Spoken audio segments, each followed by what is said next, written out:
Thank you for joining us for our monthly webinar series from Local Market Monitor, where we take a closer look at this month's National Economic Outlook, which was written by Local Market Monitor's president, Ingo Windsor. For those of you that don't know Ingo, he has been analyzing real estate markets for over 30 years and is a graduate of MIT and Boston University. He is not your typical economist and has a knack for taking complex data, extracting what is important, and providing unique insights and tangible guidance on real estate markets. So with that, I bring you Ingo and his insights on the economy. Thanks very much, Carolyn. Every month, we look at the latest economic data to see what they can tell us about the current state of real estate markets and where they might be headed.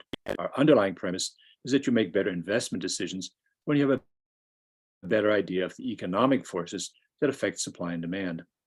This month, let's look more closely at the fundamental driver of demand for housing, the economy. With inflation, high interest rates, and an uncertain international situation right now, it's difficult to get a grip on the longer-term prospects for the US economy. One way to look at the economy is to look at the growth of jobs. The more jobs, the more demand for housing. And seen from this perspective, the economy looks pretty good. Here we see how well jobs have grown in the last couple of years. On the left, the blue bars show the loss of jobs since before the pandemic. On the right, the red bars show the growth of jobs since late 2021, when many businesses had reopened and most of the damage from the recession could be considered over. The recent growth is very good, just over 3%. Continuing growth at this rate will put more and more people into the housing market over the next couple of years, supporting higher prices and pushing for higher rents. But let's consider the possibility that the job growth shown by the red bars isn't really new growth at all, but just another phase of recovery from the pandemic.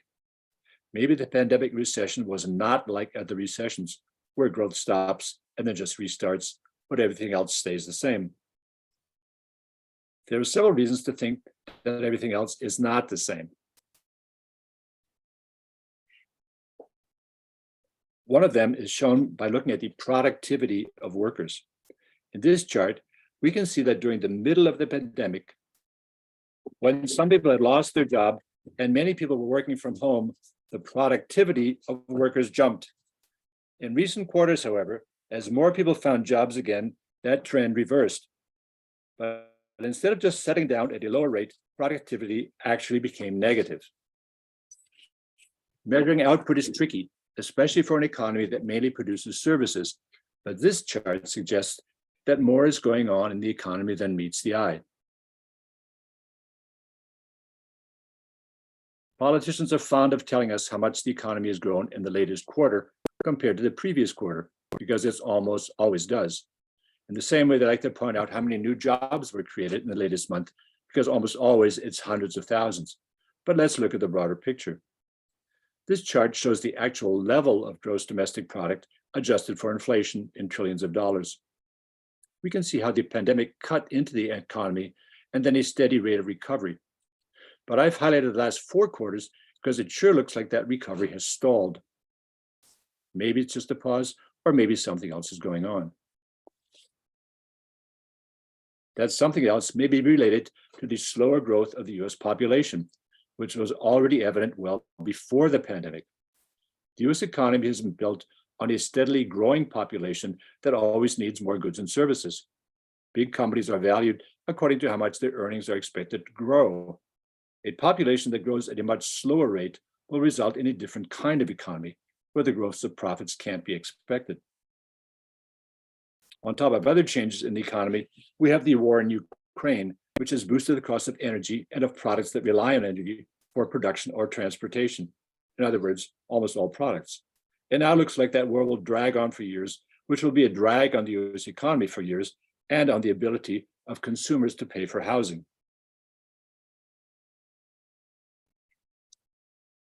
If something different has happened and will be going on, let's look again at jobs, with the idea that the pandemic itself has accelerated changes in the economy.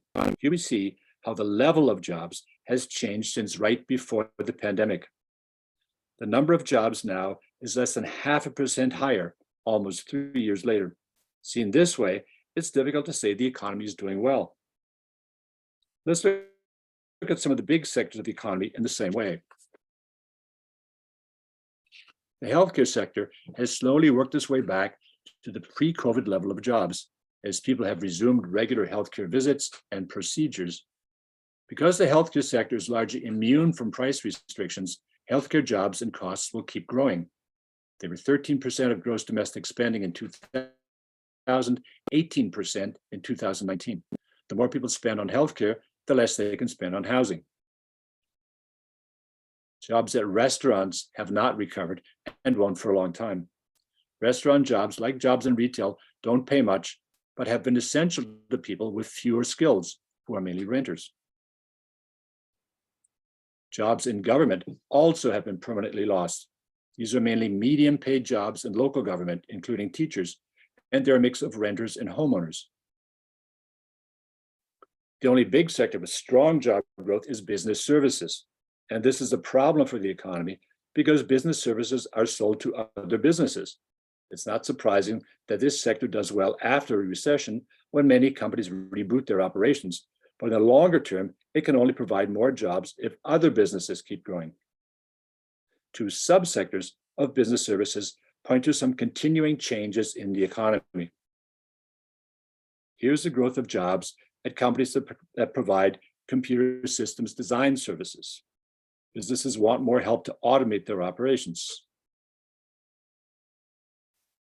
And they want more workers on temporary contracts, which are people who are more easily fired. These two trends, more automation and more temporary work, mean an economy with jobs that require fewer skills, that pay less, and that are less stable. The data we've looked at give an indication that over an extended period, we will be looking at an economy that grows only very slowly and a real estate market to match. We're not looking at strong support for home prices or higher rents. We're looking at more renters, especially at the lower end of the market. And we're looking at superior real estate investment possibilities only in very select local markets rather than across the board. That's it. In this time of uncertainty, let me plug our Investors Metro analysis, which analyzes home prices and rents, calculates investment risk, and provides strategic investment analysis for each local zip code. Available for 200 markets, it's written for investors, not economists. Thanks very much for following along. This is our National Economic Outlook. I'm Ingo Windsor.